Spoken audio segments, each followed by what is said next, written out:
అసలు ఇలా జరుగుతుందనైతే నేనైతే అనుకోలేదనమాట. అసలేం జరిగింది చూడాలంటే చివరి వరకైతే చూడండి. నాకైతే మా చిన్నోడైతే ఒక పని పెట్టాడనమాట. "అన్న చికెన్ చేసుకుందాం పదా" అని ఒక పావు కిలో చికెన్ అయితే తీసుకొచ్చాడనమాట. దాన్ని తీసుకొని మనం చేను దగ్గరికైతే వెళ్ళామనమాట.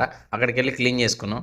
అక్కడ నుంచి మళ్ళీ చేలోకెళ్ళేసి పూర్తిగా వాటికి ఘాట్లు అంతా పెట్టేసుకున్నామనమాట.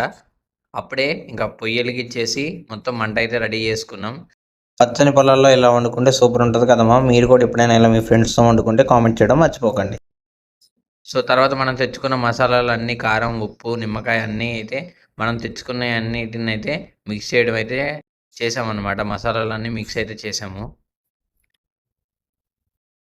దాన్నైతే మిక్స్ చేసుకున్నాం. మిక్స్ చేసుకున్న దాన్నైతే మనం ఒక అరగంట పక్కన పెట్టి తర్వాత ఆలోపు మంట అయితే మండించుకున్నాం కదా! దాని మీదైతే గ్రిల్‌తోనైతే మనమైతే చికెన్ అయితే ఇంకా కాల్చుకోవడం అయితే మొదలుపెట్టామనమాట.